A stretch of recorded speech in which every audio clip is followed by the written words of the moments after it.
Vladimir Lenin, born on April 10, 1870, in Simbirsk, Russia, and passing away on January 21, 1924, near Moscow, was a pivotal figure in Russian history.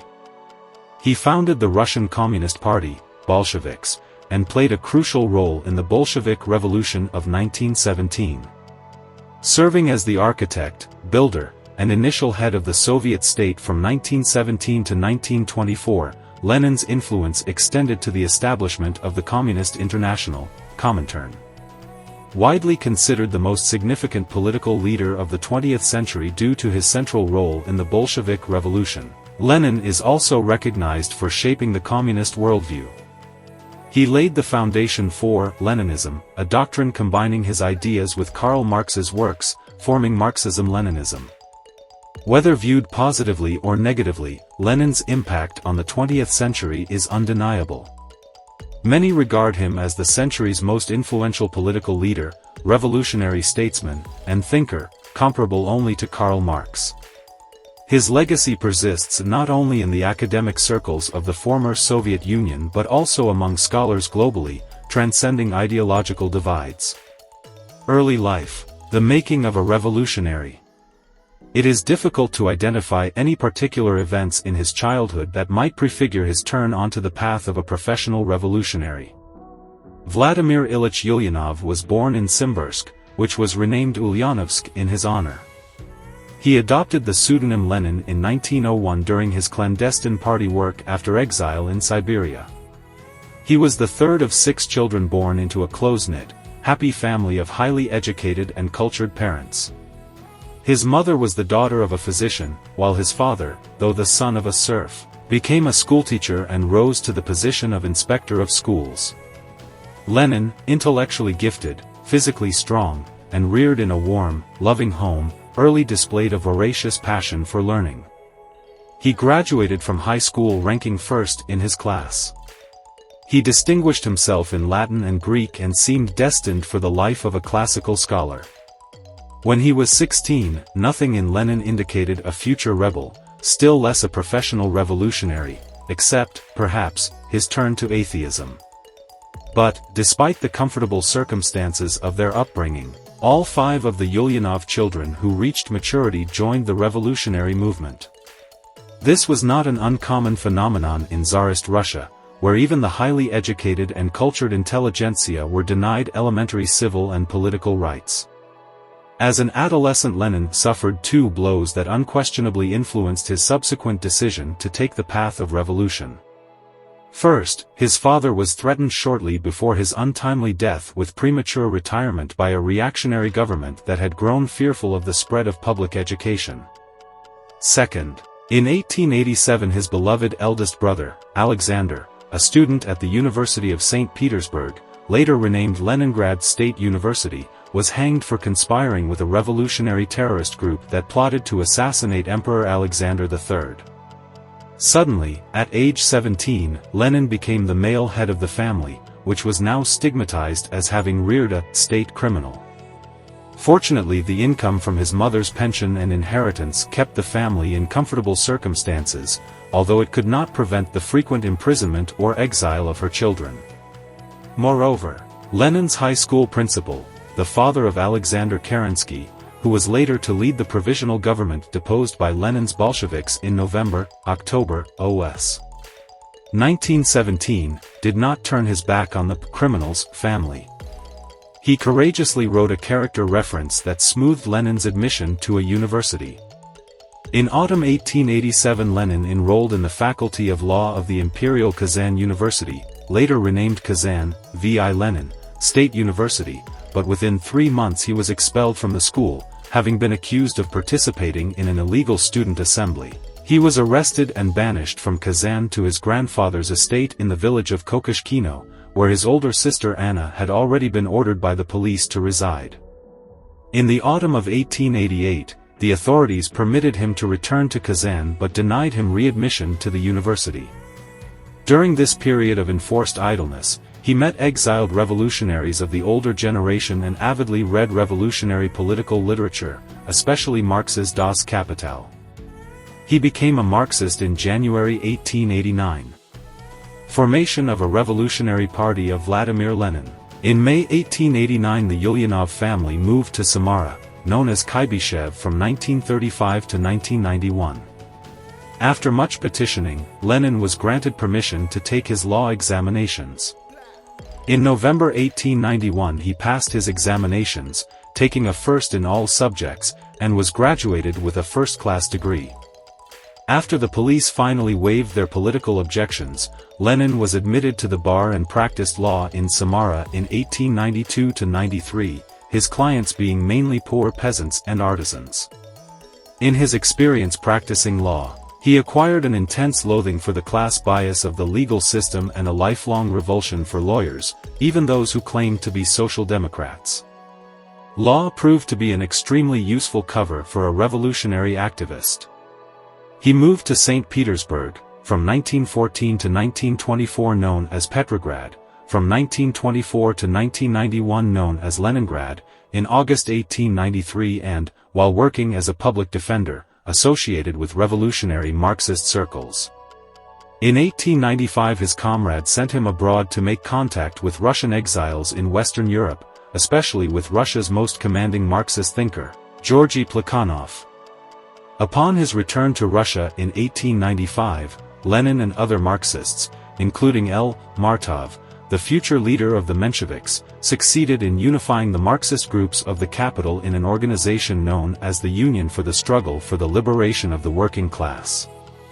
The Union issued leaflets and proclamations on the workers' behalf, supported workers' strikes, and infiltrated workers' education classes to impart to them the rudiments of Marxism.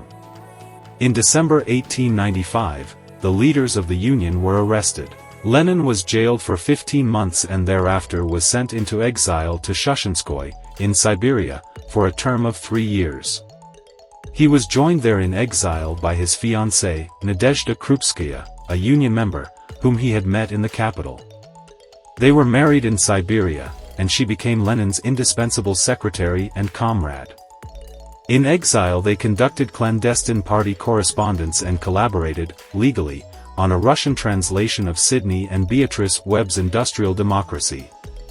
Upon completing his term of Siberian exile in January 1900, Lenin left the country and was joined later by Krupskaya in Munich. His first major task abroad was to join Plekhanov, Martov, and 3 other editors in bringing out the newspaper Iskra, the Spark, which they hoped would unify the Russian Marxist groups that were scattered throughout Russia and Western Europe into a cohesive social democratic party. Up to the point at which Lenin began working on Iskra, his writings had taken as their focus 3 problems. First, he had written a number of leaflets that aimed to shake the workers' traditional veneration of the Tsar by showing them that their harsh life was caused, in part, by the support Tsarism rendered the capitalists. Second, he attacked those self-styled Marxists who urged social democrats and workers to concentrate on wage and hour issues, leaving the political struggle for the present to the bourgeoisie. Third, and ultimately most important, he addressed himself to the peasant question. The principal obstacle to the acceptance of Marxism by many of the Russian intelligentsia was their adherence to the widespread belief of the populists, Russian pre-Marxist radicals, that Marxism was inapplicable to peasant Russia, in which a proletariat, an industrial working class, was almost non-existent. Russia, they believed, was immune to capitalism, owing to the circumstances of joint ownership of peasant land by the village commune. This view had been first attacked by Plekhanov in the 1880s. Plekhanov had argued that Russia had already entered the capitalist stage, looking for evidence to the rapid growth of industry. Despite the denials of the populists, he claimed, the man of the future in Russia was indeed the proletarian, not the peasant. While attempting to apply the Marxist scheme of social development to Russia, Plekhanov in the 1880s. Plekhanov had argued that Russia had already entered the capitalist stage, looking for evidence to the rapid growth of industry.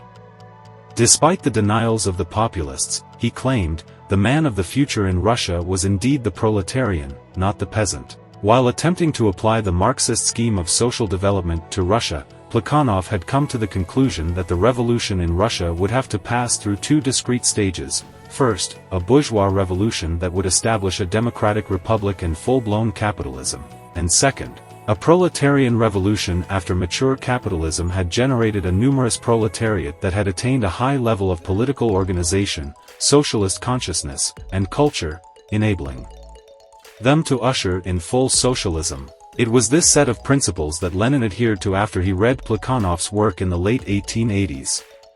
But, almost immediately, Lenin went a step beyond his former mentor, especially with regard to the peasant question. In an attack on the populists published in 1894, Lenin charged that, even if they realized their fondest dream and divided all the land among the peasant communes, the result would not be socialism but rather capitalism spawned by a free market in agricultural produce. Socialism, put forth by the populists, would in practice favor the development of small-scale capitalism, hence the populists were not socialists but petty bourgeois democrats. Lenin came to the conclusion that outside of Marxism, which aimed ultimately to abolish the market system as well as the private ownership of the means of production, there could be no socialism. Even while in exile in Siberia, Lenin had begun research on his investigation of the peasant question, which culminated in his magisterial development of capitalism in Russia, published legally in 1899. In this work, a study of Russian economics, he argued that capitalism was rapidly destroying the peasant commune.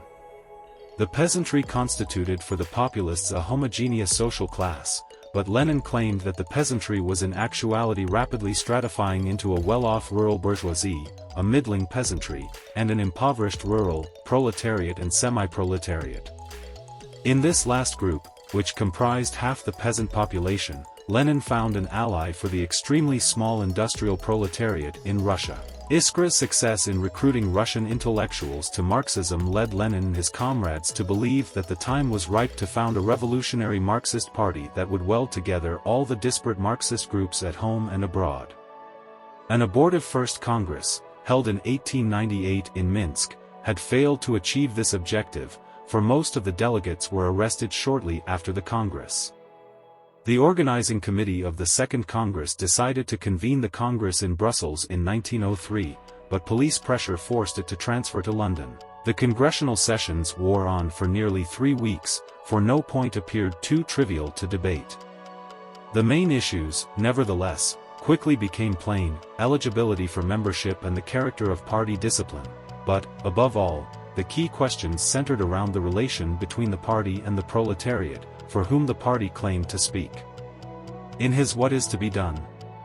1902, Lenin totally rejected the standpoint that the proletariat was being driven spontaneously to revolutionary socialism by capitalism and that the party's role should be to merely coordinate the struggle of the proletariat's diverse sections on a national and international scale.